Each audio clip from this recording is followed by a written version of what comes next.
Hello friends, it's John Lone King and welcome to my next episode of From Profits to Properties, where I help you with business tactics that help you take your profits to beyond your wildest dreams, and then we talk about strategies to turn those profits into long-term wealth by investing in real estate, whether it's your primary home, a second home, or investment properties. I want to help you to build your real estate portfolio.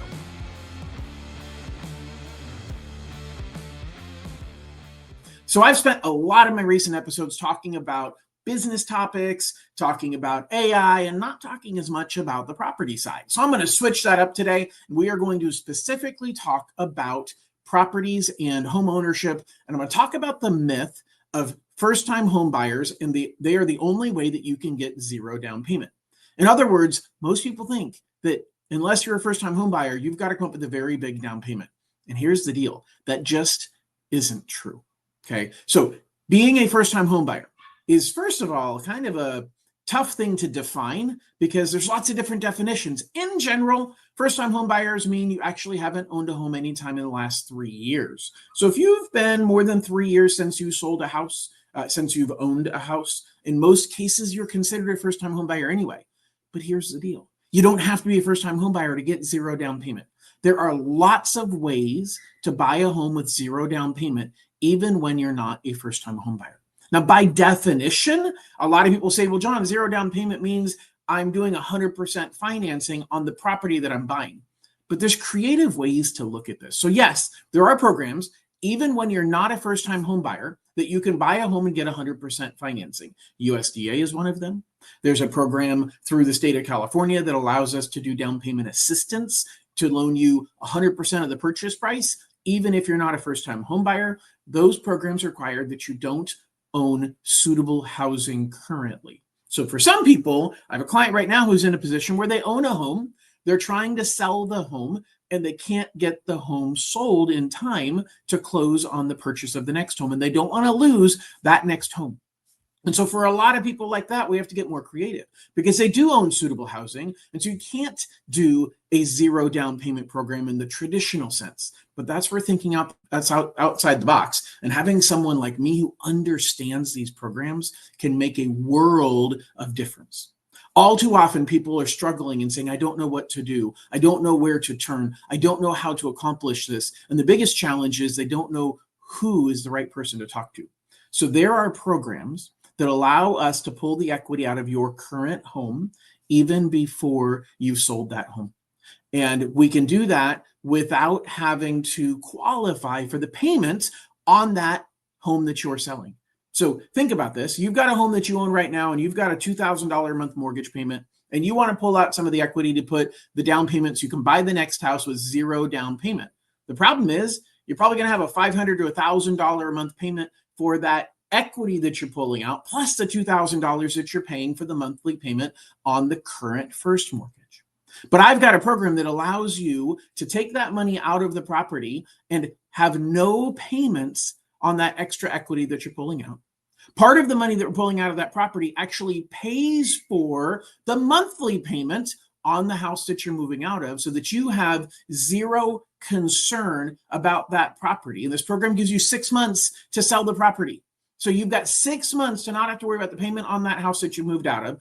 In that 6 months, you get that property sold and you never have to have worried about it at all. And you take that money and you put it towards the purchase of your new home. So you're buying that new home with zero down payment. Now, depending upon how much equity you have in your old house, you're likely going to have more equity. And the question is, what do you do with that money?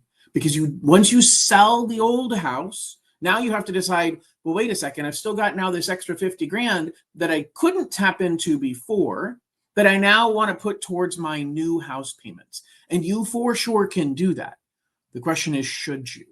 So if you can afford the monthly payment on the new house, I propose don't pay it down towards the new house and instead take that money you have left over from your old house and invest it. Because one of the biggest travesties that I see people do is to put as much money as they can paying off their home as fast as they can. Now, I'm not saying that's a bad idea, but I'm saying it's not as simple of a plan as people think. Because most people think, oh my gosh, paying off my home is the best goal, the best way for me to achieve retirement success. But I've seen a lot of my clients who have paid off homes in retirement that can't afford to live. can't afford to do anything, and that paid off home doesn't do anything for them. So it puts them in a position where they can't afford to pay for their groceries. They can't afford to pay for their subscriptions. They end up taking out a reverse mortgage a lot of times, and that's not a horrible product. But there's another option. The option is take that money that you were going to pay down on the balance and invest it. Invest it into the market so that it grows. Because guess what? The equity on the home that you own is going to grow no matter what. No matter how much you put as a down payment, no matter how much you pay extra towards your balance, that's not going to make the equity grow any faster. Well, technically it makes, let me rephrase that. It doesn't make the value grow any faster. Your equity grows because your equity is the difference between what you owe and what it's worth. So two ways to make your equity grow. Paying down your balance is one way. Letting the market value goes up is the other way. So the right way to say what I'm trying to say is no matter how much you owe, the value of your home will go based upon the market, not based upon how much you owe on the property. So your property that you bought is going to go up by a certain percentage over a certain amount of time, regardless of how much you owe. So that's one asset working for you is your property. But if you take the money that you have on the side that you got from the sale of your home after you bought with zero down payment, and you now have that money that you can invest into the market, and now your home value is growing and the value of the asset you've invested in the market is growing. And if you're not investing in your 401k, then that's the first thing to do is to start investing into your 401k. It is free money you're leaving on the table if your employer does any kind of matching. And on top, or if you're an employer, you've got IRAs and other options that you can set IRAs that you can put the money into that doesn't necessarily have a match component, but you get the money invested tax-free. So you're growing your money at a faster pace because it's tax-free money that is growing. Yes, you pay taxes on it later, but hopefully you're in a lower tax bracket. Ideally, you're in a high tax bracket now making really good money, and that you're in a lower tax bracket later, and you're deferring the taxes and hopefully paying less in taxes when you actually take it out. So this strategy allows you not only to buy a home with zero down payment, even if you're not a first-time home buyer, but it looks beyond that and says, what are the right ways for me to use my assets? What are the right ways for me to invest? And be very, very careful to fall into the trap of saying the best solution always is to pay off my home as fast as I can. Because sometimes the best solution is to have the most amount of liquid assets available that you can choose where to spend those assets. You can choose where to deploy those assets. But when you have all your eggs in one basket, and that basket is somewhat illiquid, a property is not a very liquid asset. You can sell it, but now you have nowhere to live. You can take a loan against it, but you have to qualify for that loan.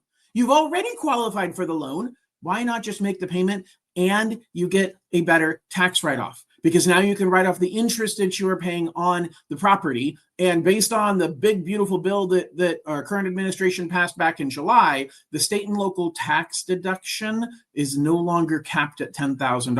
I believe it's gone up to $40,000. That's a huge increase. That means that your deductions that you can write off, you're more likely to be itemizing deductions now because of that change, depending upon what state you live in, depending upon how much you're paying in property taxes. There's a lot of components to this, but it's important for you to think about it. And it's really important from a tax perspective for you to think about it before the end of the year. Talk to your tax person, make sure that they understand what your goals are, and get some advice on strategies you can take between now and the end of the year to position yourself best for your taxes going into 2026. Thanks so much for listening, everybody. Hope you have an absolutely wonderful week, and we'll talk to you next week. Bye-bye.